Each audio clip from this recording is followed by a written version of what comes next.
Hello दोस्तों, नमस्कार। स्वागत है एक बार फिर से आपका अपने प्लेटफॉर्म एमएस स्टडी पॉइंट पर। हिंदी में आज की कक्षा में हम पढ़ेंगे रस के बारे में। यदि हम एकेडमिक लेवल की बात करें तो रस हमारा आता है काव्य सौंदर्य के तत्व में। इसके अलावा ये टॉपिक कंपटीशन लेवल में भी अत्यंत महत्वपूर्ण हो जाता है, क्योंकि इससे कैसे प्रश्न बनते हैं और कैसे प्रश्न आते हैं वो सब विवरण के साथ आगे बढ़ेंगे। सबसे पहले हमारे पास यही प्रश्न उत्पन्न होता है कि रस क्या होता है। तो रस की जो परिभाषा जो किताबों में आपको मुख्यतः रूप से मिलेगी वो लिखी होगी कि नाटक को पढ़ने, देखने, इसके अलावा किसी भी चीज को सुनने में जो आनंद आता है वहां पर रस की अनुभूति होती है। लेकिन रस की परिभाषा यहाँ से कंप्लीट नहीं होती है, क्योंकि हमारे जीवन में यदि आप ध्यान से देखोगे तो हर जगह, हर स्थान पर, हर पल किसी न किसी प्रकार का कोई ना कोई रस उत्पन्न होता रहता है। तो हम ये कह सकते हैं कि संसार में जितनी भी गतिविधियां हैं उन सब का जो हमारे मन में अनुभूति होती है और उसके कारण जो हमारे अंदर भाव उत्पन्न होते हैं वहां पर रस की अनुभूति होती है।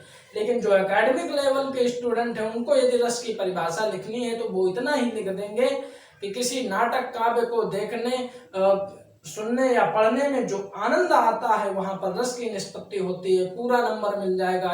मेरे ख्याल से 2 नंबर का आता है ये प्रश्न, वहां पे आपको पूरा नंबर मिलेगा। यहाँ से आपकी बात पूरी हो जाती है। रस के बारे में एक और लाइन कही गई है, परिभाषा एक लाइन में इसकी आप लिख सकते हो, विभावानुभाव व्यभिचारी संयोगाद्रास निष्पत्ति। यहाँ पर है विभाव अनुभाव व्यभिचारी भाव के संयोग से संयोगाद्रास, संयोग रस निष्पत्ति।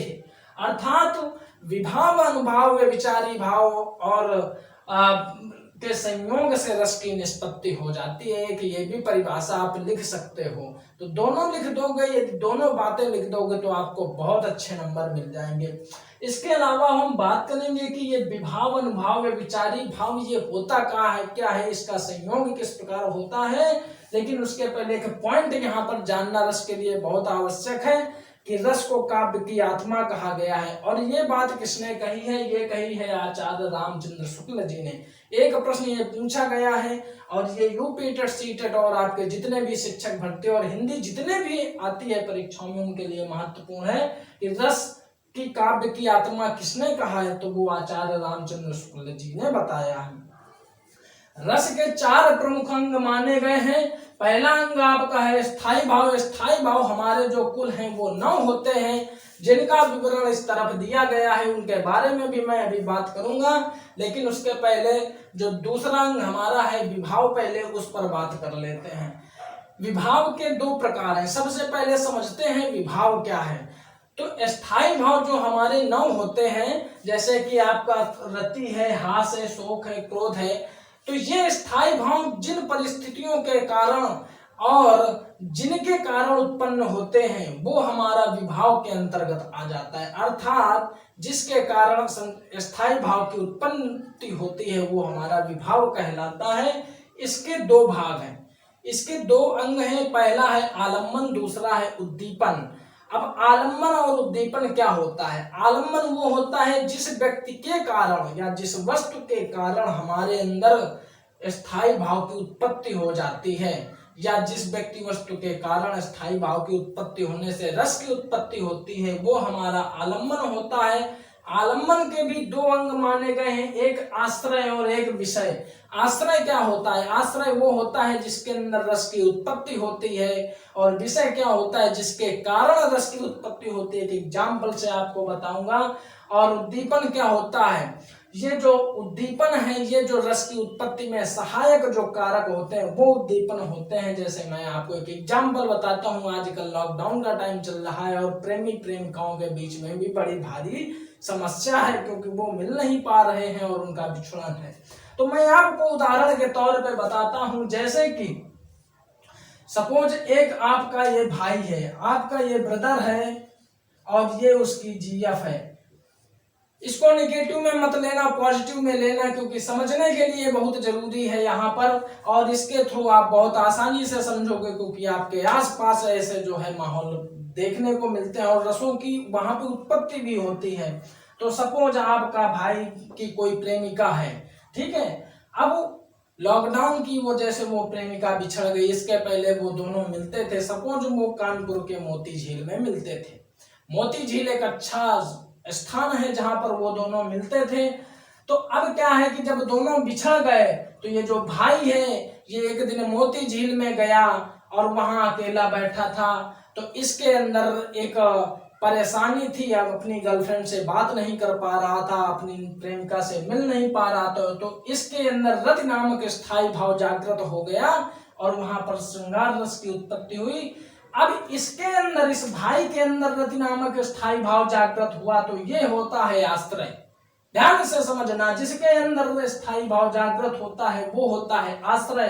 तो यहाँ पर जो ये भाई है ये आश्रय हो गया, और जिसके कारण स्थायी भाव जागृत होता है अर्थात गर्लफ्रेंड के कारण, उसकी प्रेमिका के कारण उसके अंदर स्थायी भाव जागृत हुआ तो उसकी प्रेमिका हो गई विषय, अर्थात विषय हो गई उसकी प्रेमिका और आश्रय हो गया आपका भाई।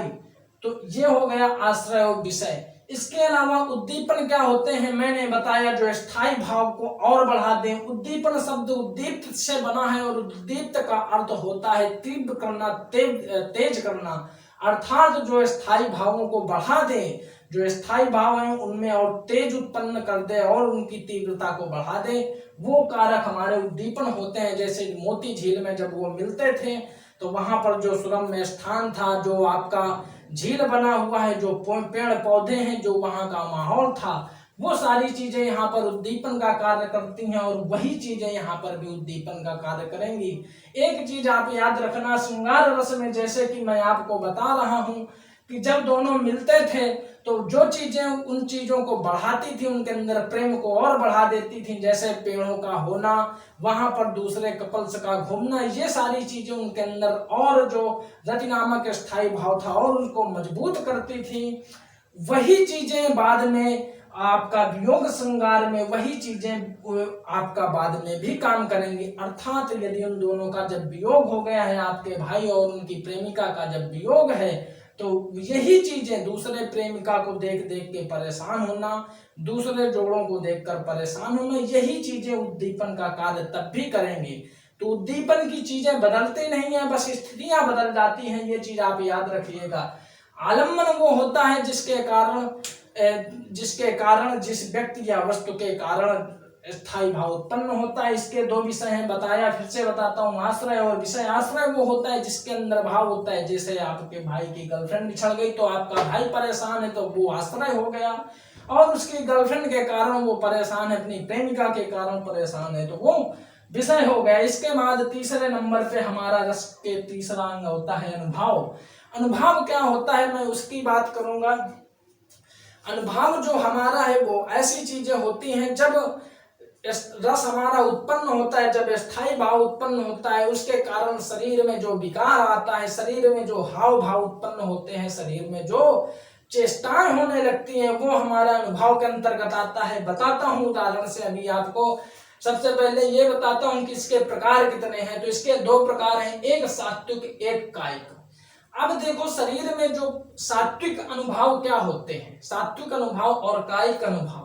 सात्विक अनुभव ये होते हैं कि जैसे जब स्थायी भाव उत्पन्न होता है तो जो शरीर में हाव भाव, भाव भंगिमाएं बदलने लगती हैं, वो हमारे सात्विक अनुभव होते हैं। ध्यान रखना, शरीर में जो भाव भंगिमाएं होती हैं, अर्थात आश्रय के शरीर में जो भाव भंगिमाएं बिना उसके प्रयास के उत्पन्न होने लगती हैं, वो हमारे सात्विक अनुभव होते हैं।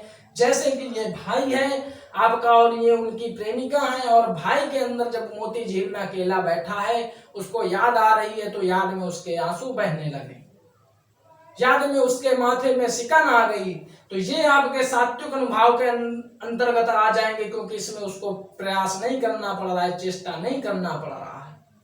वही कायिक अनुभव वो होते हैं जब स्थायी भाव उत्पन्न होने के कारण आश्रय जब चेष्टाएं करने लगता है, कुछ करने लगता है, शरीर से प्रयास कुछ करने लगता है चीज, तो वहां पर आपका कायिक अनुभव हो जाता है। जैसे कि अभी इसके अंदर आंसू गिर रहे थे तो ये आंसू अपने आप निकलने लगे, तो ये सात्विक अनुभव हो गया। और वहीं पर वो दहाड़े मार कर रोने लगे तो वो वहां पर आपका कायिक अनुभव हो जाता है। होप गारंटेड आपको समझ में आ रहा होगा।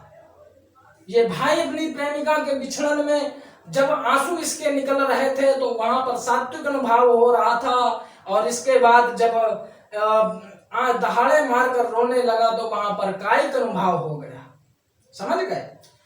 इसके बाद रस का चौथा अंग होता है संचारी भाव। संचारी भाव ये होते हैं कि जब रस की उत्पत्ति होती है, स्थायी भाव की उत्पत्ति होती है, रस बनता है, तो ये संचारी भाव कुछ ऐसे भाव होते हैं जो बीच बीच में उठते रहते हैं और गिरते रहते हैं। जैसे कि मैं उदाहरण आपको बता दूं, संचारी भाव जैसे कि जब प्रेमी प्रेमिका के बीच में कोई भी बात होती है, या सपोज ये भाई रो रहा है, तो क्यों रो रहा है? क्योंकि इसके अंदर एक मोह उथल है अपनी प्रेमिका के लिए, इसके अंदर मोह है, लगाव है। और ये जो मोह है यही संचारी भाव है। इनकी संख्या 33 है। ये याद करने की आपको जरूरत नहीं है, खाली इतना जान लीजिए कि संचारी भाव की संख्या 33 है। ये प्रश्न आपकी परीक्षाओं में पूछे गए हैं कि स्थायी भाव कितने होते हैं, तो मुख्यतः 9 माने गए हैं। वो अभी बताऊंगा। पहले विभाव की बात करता हूं, जो अभी आपको बताया कि विभाव कितने होते हैं। 2 होते हैं। कौन कौन से? आलम्बन और उद्दीपन। आलम्बन के अंतर्गत आश्रय विषय अनुभाव कितने होते हैं? 2 होते हैं, सात्विक और कायिक। कई आपको प्रकार इसके अनुभाव के कई जगह 4 प्रकार मिलेंगे, जो मुख्य कहीं पे आपको वाचाल से रिलेटेड भी अनुभाव मिलेगा, लेकिन सात्विक और कायिक ही इसके प्रमुख हैं। इसी के अंतर्गत वो सारे बन जाते हैं। आपके कुछ विद्वान 4 भी बताते हैं। संचारी भाव 33 है, ये आपको याद रखना है। मैंने आपको विधिवत बताया। अब बात करते हैं रस और स्थायी भाव की। सबसे पहले एक ये बात रह गई कि रस कितने प्रकार के होते हैं, तो इसके लिए विद्वानों का अलग अलग मत है। कुछ विद्वान रस को 9 मानते हैं, कुछ 10 मानते हैं, कुछ 11 मानते हैं और कुछ 8 मानते हैं। जो एक भरत मुनि थे, उन्होंने नाट्य शास्त्र में रसों की संख्या 8 बताई है और रसों का उन्होंने उसमें वर्णन किया है। भरत मुनि को ही रसों का प्रवर्तक कहा जाता है। यदि आपसे प्रश्न पूछ लिया जाए कि रसों का प्रवर्तक किसे कहा जाता है, तो वो भरत मुनि है। भरत मुनि ने ही अपने नाट्य शास्त्र नामक ग्रंथ में 8 रसों का वर्णन किया। जो नवा शांत रस है उसे वो रस नहीं मानते हैं, क्योंकि नाट्य शास्त्र में नवे रस शांत रस का कोई स्थान नहीं है।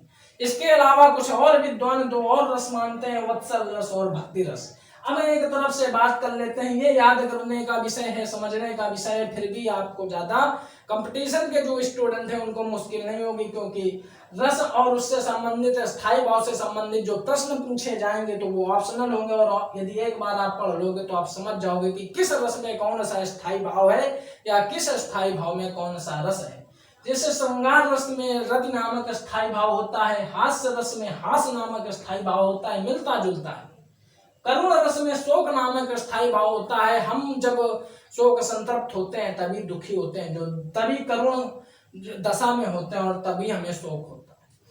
रौद्र रस में क्रोध नामक स्थायी भाव होता है। वीर रस में उत्साह नामक स्थायी भाव होता है। जब अभी कोई गाना सुनते हैं देशभक्ति का तो हमारे अंदर एक अजीब सा जोश आ जाता है, हाउ इज द जोश सर, हाउ इज द जोश सर, हाई सर, तो वहां पर वीर रस हो जाता है। भयानक रस में भय नामक स्थायी भाव है। विभत्स रस में घृणा और जुगुप्सा, जैसे जब कोई बहुत खराब चीज देख लेते हैं, जैसे आप सड़ी गली लाश देख लो तो आपकी घृणा आ जाएगी, वहां पे विभत्स। कहीं पे बहुत ज्यादा, जैसे आपने अभी सुना कि जो दिल्ली में दंगा हुआ था उसमें जो अंकित शर्मा आईबी का जो एक अधिकारी था उसकी जो 400 बार चाकू मारकर हत्या की गई, तो ये विभत्स घटना है। यहाँ पर घृणा होती है ऐसे व्यक्तियों से। अद्भुत रस का स्थायी भाव विस्मय या आश्चर्य है। शांत रस का स्थायी भाव निर्वेद व वैराग्य है। वत्सल रस का स्थायी भाव वात्सल्य रति है और भक्ति रस का स्थायी भाव भगवत विषयक रति या अनुराग है। यहाँ पर 2-3 बातें और मैं बताऊंगा कि रसों की मुख्यतः आप जो प्रकार हैं वो 9 माने गए, इसीलिए 9 रस की संज्ञाएं नहीं दी गई है। जो वात्सल्य और भक्ति रस है, कुछ विद्वान श्रृंगार रस के ही इसी को प्रकार मानते हैं। यदि आपने ध्यान से मेरी बात समझी हो तो मैंने श्रृंगार रस का भी आपसे वर्णन कर दिया, संयोग श्रृंगार और वियोग श्रृंगार का वर्णन भी कर दिया इस उदाहरण के माध्यम से, भाई आपके भाई और उसकी प्रेमिका के माध्यम से। यदि अभी भी आपको समझ में नहीं आया है और एग्जाम्पल इसके केवल बाकी हैं, वो मैं आपको नेक्स्ट वीडियो में बताऊंगा, विधिवत सारे रस बताऊंगा, विधिवत सारे रस पढ़ाऊंगा। समझ में ना आए तो कमेंट बॉक्स में पूछ सकते हो। इसके अलावा पूरी डिटेल के लिए आपको कोई भी समस्या है तो आप हमसे संपर्क कर सकते हो। अब बात करेंगे इसके बाद हम अगले नेक्स्ट वीडियो में रसों के प्रकार की जो हमने बात की है, इनके अंदर की डिटेल की। फिर मिलेंगे नेक्स्ट वीडियो पे इन्हीं रस के अगले पार्ट के साथ। तब तक के लिए नमस्कार, जय हिंद।